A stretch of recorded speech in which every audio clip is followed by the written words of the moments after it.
पूज्य वेबू सायरो और उनके पहले परम पूज्य लेडी सायरो, जिन्होंने सभी गृहस्थों के लिए धर्म और विपश्यना अभ्यास के द्वार खोले। अभी हम लोग पहुंच चुके हैं पगोड़ा बीच पे, क्योंकि पगोड़ा जाने के लिए यहाँ से हम लोग भी टिकट लिए हैं। तो टिकट लेने के बाद में भी देख रहे हैं कि पगोड़ा के तरफ जा रहे हैं, जो कि यहाँ पे बोट लगी हुई है और बोट के पास हम लोग पहुँचेंगे, फिर वहाँ से बोट पे बैठेंगे। ये पगोड़ा का मंदिर जाने का रास्ता है, जो कि बाय बोट जाया जाता है। यहाँ से आपको बोट मिलेगा पगोड़ा के लिए। फिर यहाँ से पकड़ने के बाद में आपको 1 घंटा के आसपास जाती है बोट। फिर हम लोग वहाँ पहुँचते हैं बोट से। फिर पहुँचने के बाद अभी देखो कि बोट अभी रास्ते में है, अभी थोड़ा समय और लगेगा पहुँचने के लिए। सामने पगोड़ा का मंदिर दिख रहा है, इतना दूर से दिखता है। अभी हम लोग धीरे धीरे पास पहुँच रहे हैं, जो कि जूम करके देख रहा हूँ कि बहुत बड़ा है। अभी सामने जाके देखने पे क्या मालूम पड़ता है कितना बड़ा है। अभी तो हम लोग पास में पहुँच ही रहे हैं, थोड़ा समय और लगेगा, 10 से 20 मिनट का समय।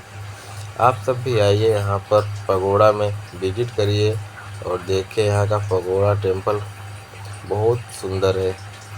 यहाँ पे आने के बाद मन को शांति बहुत मिलता है, जैसे यहाँ पे कोई शांत रहता है। अभी हम लोग यहाँ पे पहुँच चुके हैं, जो कि यहाँ से भी पैदल जाना है।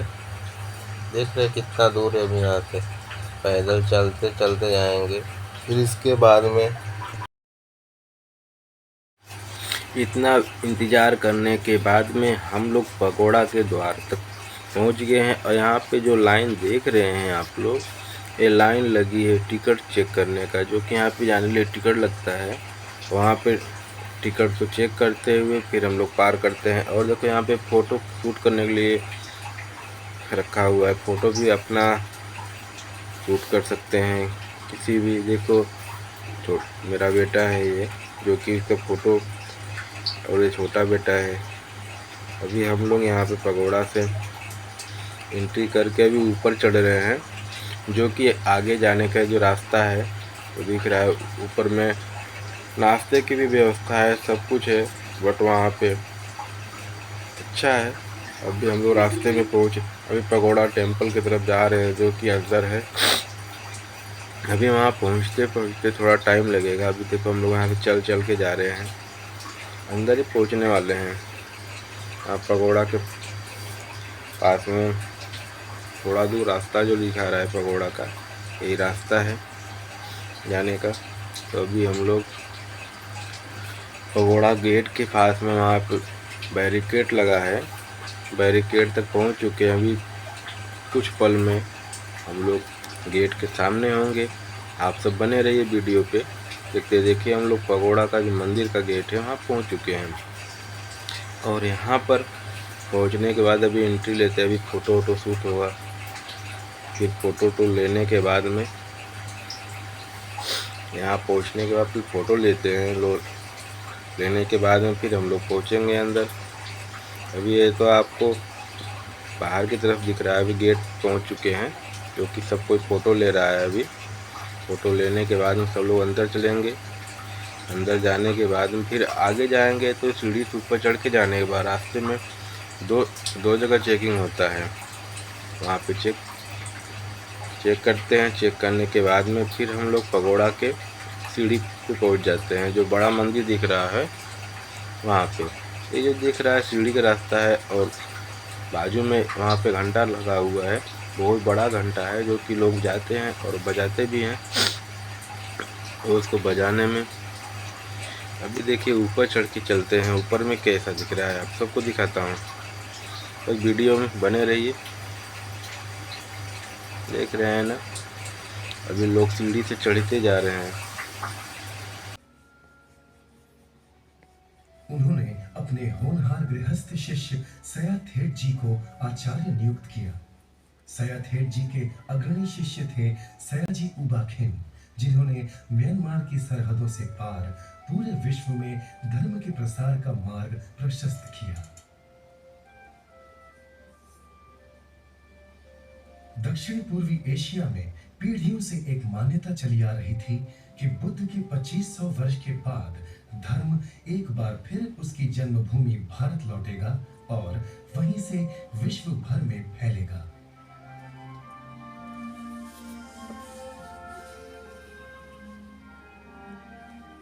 विपश्यना के महान आचार्य सयाजी उपाखेन दिल से इस भविष्यवाणी को सच होते देखना चाहते थे।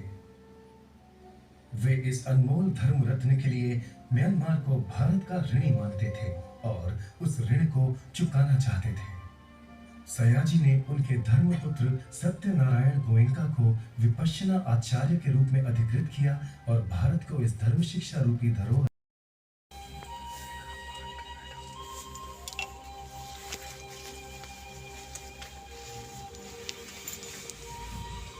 ये मनुष्यों की श्रद्धा और कृतज्ञता ही है जिससे प्रेरित होकर इन स्मारकों का निर्माण किया गया, जिससे आने वाली कई पीढ़ियों तक ये स्मरणीय बने रहे।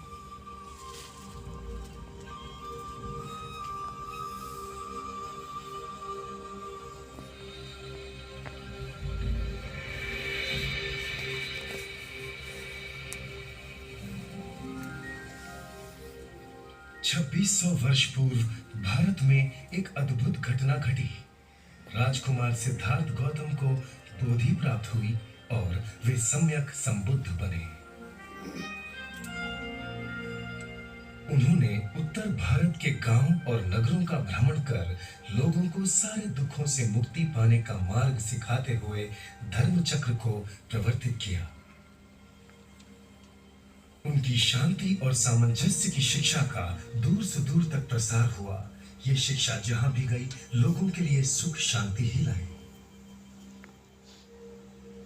गौतम बुद्ध के बाद भी कई वर्षों तक भारत के जनजीवन को ये उपदेशित धर्म प्रभावित करता रहा। श्रद्धा से प्रभुत होकर लोगों ने अनेक विहार और स्मारकों का निर्माण किया।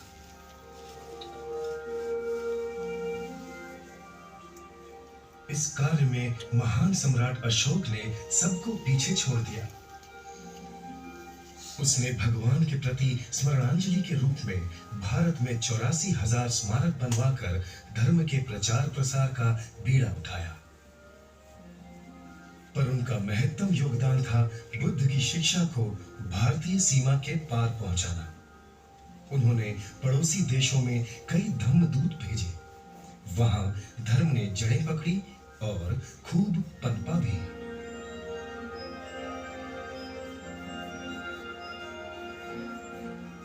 जहां जहां लोगों को इस धर्म से लाभ हुआ, उन्होंने श्रद्धा और कृतज्ञता व्यक्त करते हुए भारत के स्मारकों जैसे स्मारक वहां भी बनाए। ये स्मारक अधिकतर सम्राट अशोक के बनाए हुए सांची के स्तूप पर आधारित थे। हालांकि उनकी बाहरी रचना वहां की भिन्न भिन्न संस्कृतियों के अनुसार थी।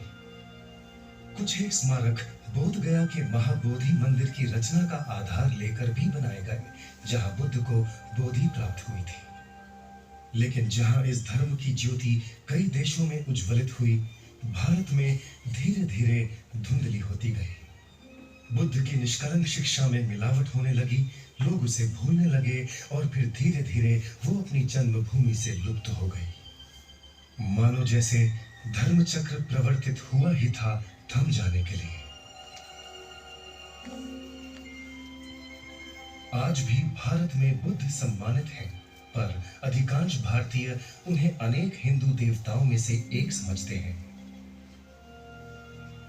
भारत के इस महान पुत्र के बारे में लोगों को बड़े अस्पष्ट से ख्याल हैं और उनके द्वारा खोजे गए सार्वजनिक धर्म और शिक्षा के बारे में वे पूरी तरह अनजान हैं।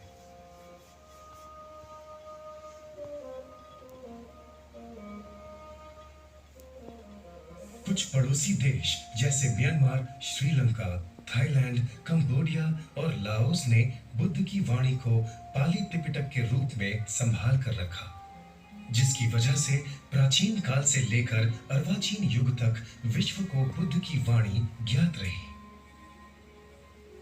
किंतु म्यांमार ने केवल वाणी को ही नहीं, उसके प्रायोगिक हिस्से को भी संभाल कर